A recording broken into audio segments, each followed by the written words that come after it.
Assalamualaikum warahmatullahi wabarakatuh. Kali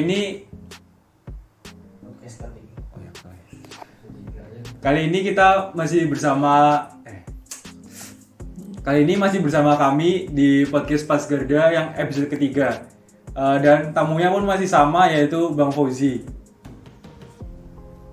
Ya, pada kesempatan kali ini topiknya sangat menarik karena kita akan membahas mengenai sekolah kedinasan, yaitu sekolah STTD.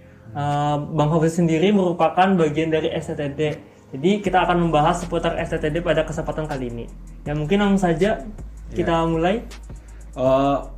Pas pertama kali masuk STTD itu tahapan-tahapan awalnya pendaftarannya itu seperti apa, Bang? Jadi jelaskan, dipaparkan. Jadi untuk Sekolah Tinggi Transportasi Darat ya, kalau sekarang itu namanya jadi PTDI STTD ya, Politeknik Transportasi Darat Indonesia STTD Bekasi. Kalau untuk dari pendaftaran dulu ini pengalaman saya sendiri ya. Untuk pendaftaran sendiri itu secara online ya, jadi melalui website si pencatar. Di situ mungkin ada mungkin bisa lah ya, bagi yang berminat bisa dicek dulu sekarang, karena untuk pembukaan pendaftarannya masih belum pasti ya waktunya, cuma dalam waktu dekat ini, jadi mungkin bisa dicek di website tersebut. Untuk pendaftaran tuh secara online, jadi nanti mengisi berbagai macam data diri ya, data diri di situ, terus menginput berkas-berkas online di situ gitu. Nah, setelah proses pendaftaran selesai, udah selesai semua, dikirim, diinput, nanti setelah itu akan ada jadwal pengumuman dari pendaftaran ini. Nanti yang misal pendaftarannya itu lolos, dia akan masuk ke tahap seleksi. Jadi untuk seleksi yang pertama itu ada seleksi kompetensi dasar dan juga akademik ya. Di sini ada SKD sama TPA. Nah, sebelumnya kakak kasih tahu dulu kalau STTD itu sekolah kedinasan dan juga ikatan dinas. Jadi kita nanti setelah lulus langsung kita bekerja di bawah Kementerian Perhubungan gitu. Nah, pada seleksi kedinasan ini yang pertama itu ada SKD ya. SKD itu kan sekolah seleksi kompetensi dasar. Itu ada 3 macam ya. Ada 3 macam mata pelajaran yang didirikan. Ada TBK atau tes wawasan kebangsaan, TKP tes kepribadian, kemudian ada tes intelijensi umum atau TIU ya. Nah, satu soal itu jadi satu tes itu ada 100 soal. Jadi SKD ini ada 100 soal, TBK-nya itu ada 35 soal, 35 soal lagi untuk TKP, terus 30 soal lagi untuk TIU, itu untuk SKD. Dan proses pengerjaannya itu ada passing grade di tiap-tiap tes. Jadi di TIU ada passing grade-nya sendiri untuk lulus, di TKP ada passing grade untuk lulus, terus di TKP juga ada. Jadi untuk di SKD ini kita mainnya lulus passing grade ya. Jadi skor itu penting, tapi harus juga lulus passing grade. Ketika sudah lulus passing grade, setelah itu ada yang namanya tes akademik. Nah, tes akademik ini sebenarnya materi-materinya itu hampir sama dengan apa yang adik-adik mungkin pernah dapetin di SMA. Ya, karena materi-materinya itu hampir sama dengan UN ya. Kalau misal UN itu ada matematika, bahasa Inggris, terus ada itu nggak ada, ilmiah nggak ada ya, santai aja. Jadi lebih ke matematika itu ini sih, kayak deret, geometri gitu. Nah, itu pasti ada dan pasti diajarin lah di SMA. Jadi nggak usah khawatir ya mau belajar di mana, pokoknya sumbernya banyak lah. Selain itu ada juga bahasa Indonesia ya, di sini kayak memahami sebuah kalimat lah, gitu ya. Jadi lengkap. Kalau di TPA ini hampir sama UN sih, hampir sama UN. Dan untuk TPA ini itu nanti ada 75 soal ya, kalau nggak salah 75 soal lah. Nah, di situ kalian mengerjakan di dalam, nanti skor di luar itu langsung ditampilkan loh. Jadi misalkan kalian datang sama ibu kalian tuh nunggu di luar misalkan ya. Nah, kalian ngerjain di dalam itu nanti kelihatan di luar itu kalian ngerjain itu benar apa salah gitu. Nah, gitu. Jadi setelah kalian keluar dari ruangan itu nanti langsung terlihat skornya berapa sama rankingnya berapa. Itu untuk TPA. Setelah itu ada tes psikotes ya. Tes psikotes ini bisa dibilang tes yang menurut saya pribadi itu cukup menguras tenaga dan pikiran ya, karena memang itu adalah kondisi psikis yang kita uji, yang diuji oleh kita kan. Nah, jadi di tes psikotes ini ada berbagai macam soal, nanti ada mengenai soal gambar atau mungkin numerik, geometri, deret, dan lain itu banyak sekali lah. Selain itu di tes psikotes ini ada juga tes yang berkaitan lah sama kepribadian kita gitu. Ada seperti kita seperti dihadapkan pada sebuah kasus lah, misalkan itu kita harus memilih pilihan mana sih yang paling tepat gitu. Karena kalau saya pribadi sih selama menjalani tes psikotes ini banyak sekali pilihan-pilihan yang benar semua, tapi harusnya yang paling benar dilakukan itu apa sih, itu yang harus kita pilih. Jadi psikotes seperti itu. Selanjutnya ada juga tes kesamaptaan ya, atau tes fisik. Nah, untuk tes fisiknya ini terdiri dari lari 12 menit, shuttle run, lari angka 8, terus push up, sit up, udah itu aja ya. Jadi lari, gak ada pull up, gak ada pull up. Jadi kedinasan di Bakom Kementerian Perhubungan itu gak ada pull up ya. Jadi cuma lari 12 menit ya, itu lari 12 menit ya berapa meter. Terus shuttle run itu lari angka 8 ya, itu nanti berapa detik, jadi ada 3 kali putar kalau salah. Terus ada sit up dan push up itu selama 1 menit dapat berapa hitungan. Kemudian sit up, push up udah ya tuh. Setelah itu ada tes kesehatan ya. Tes kesehatan ini nanti sekolah terkait itu akan bekerja sama dengan rumah sakit di daerah itu.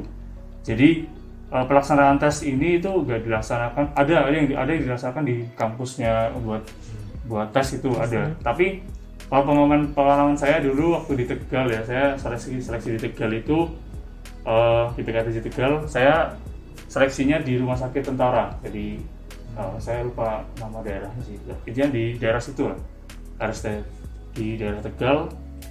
Waktu itu bareng-bareng di situ ada berbagai macam lah ya, berbagai macam item yang diperiksa, baik mata, terus THT, audiometri, terus rongsen paru-paru, tinggi badan, berat badan, tensi, kemudian ada namanya tes penglihatan, tes gigi, terus ada satu tes yang nanti kalian diperiksa seluruh tubuhnya ya, untuk diperiksa ada penyakit apa gitu, mungkin varises atau varikokol gitu. Kemudian ada juga tes darah, tes urin, tes jantung itu untuk memeriksa detak jantungnya apakah normal atau tidak. Nah, untuk kalau tes darah itu lebih ke mungkin untuk mengecek ya itu bersih apa enggak sih. Terus urin, ada tes urinnya juga.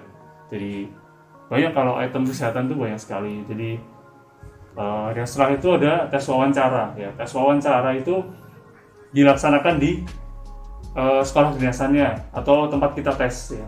Jadi kita nanti akan ditanyai beberapa item lah, seperti perkenalan diri atau mungkin beberapa hal yang berkaitan dengan jurusan apa yang kita pilih, itu seperti itu. Selanjutnya ada pantukhir ya, atau pantuan akhir itu kita akan memantau di website ya. Kita memantau di website bagaimana perkembangan dari nilai kita atau informasi kita.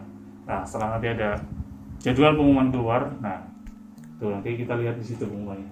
Lanjut, apabila kita gagal masuk ke sekolah kedinasan yang kita impikan, apa sih yang harus kita lakukan gitu Bang? Mungkin bisa diceritakan tahap-tahapannya setelah kita gagal, kita tuh harus ngapain gitu? Oh ya, tentu kan di setiap perjuangan itu ada lika-likunya ya. Nah, hal yang penting ya untuk kalian ketika ingin meraih satu tujuan kalian tuh, kalian harus tetap tumbuhkan motivasi.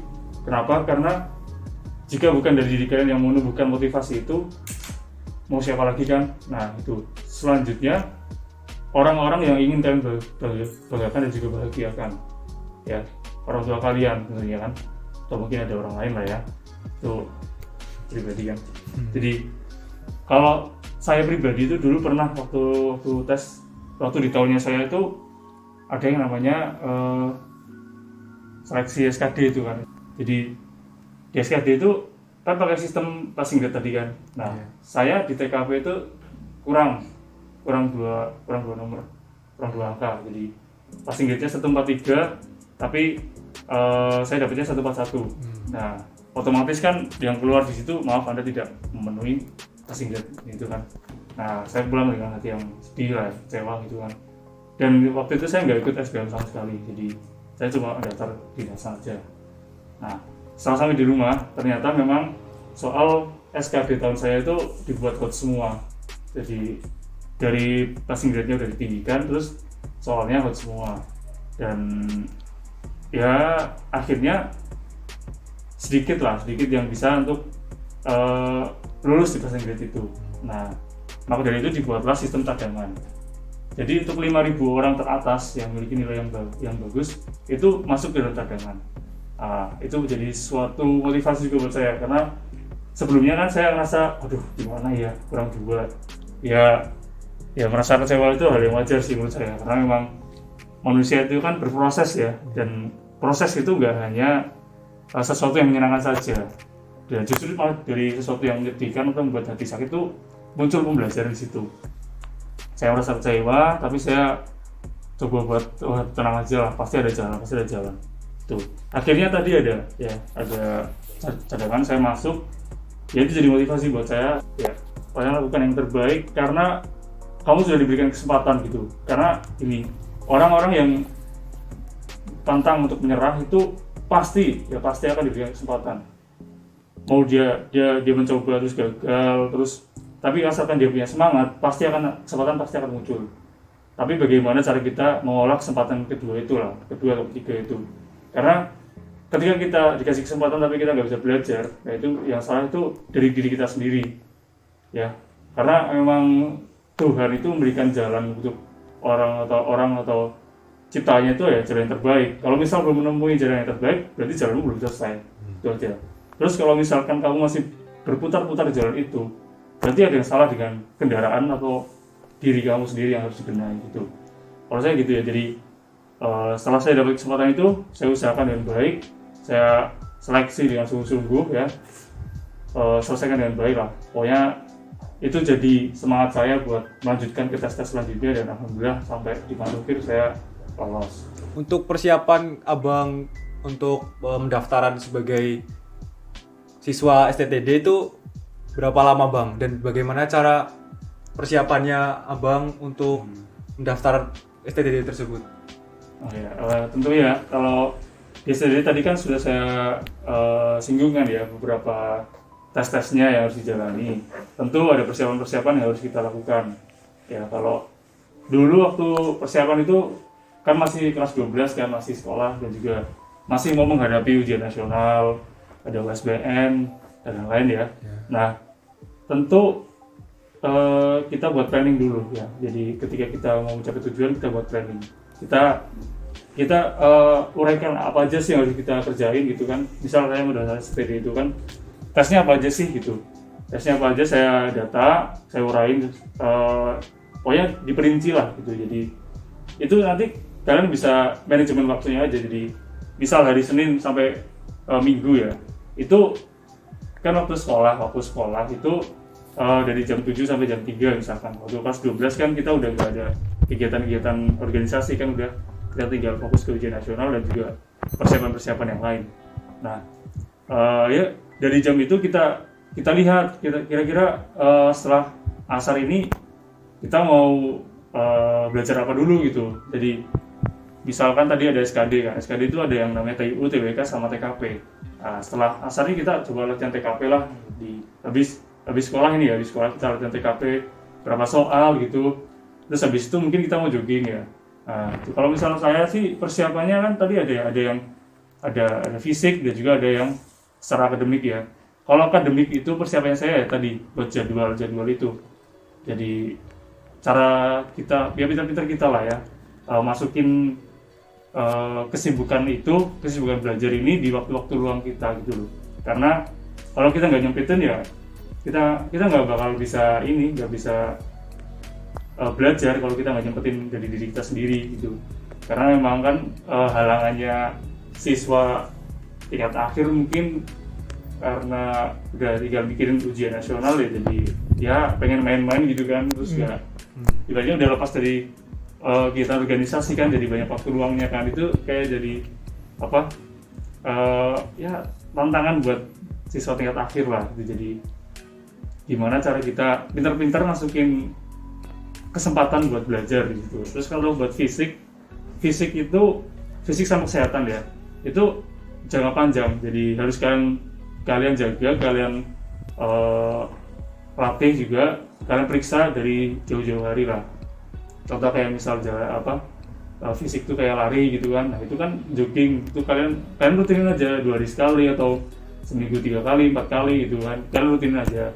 Terus kalau soal kesehatan itu baiknya kalian periksakan dulu.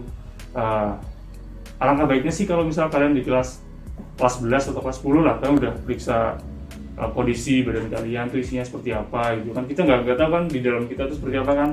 Nah makanya untuk persiapan aja kita tes kesehatan. iya boleh tes kesehatan. Kalau saya dulu karena mendadak sih, sebenarnya saya mendadak juga. Jadi saya nggak ada persiapan untuk tes untuk cek kesehatan, tapi alhamdulillah sehat semua dalamnya. Jadi ya itu persiapan soal kedinasan. Kalau itu ada berbagai macam lah, soal yang fisik itu kalian persiapkan jauh-jauh hari. Tapi kalau untuk yang akademik itu bisa berjalannya waktu. Jadi manajemen mana buat belajar UN, mana buat belajar USBN, mana buat belajar buat akademik di kedinasan itu. Seperti itu. Ya, berdasarkan pengalaman abang sendiri yang sudah berhasil masuk ke sekolah kedinasan tuh, kira-kira bagaimana sih bang tips lolos kita untuk masuk kedinasan?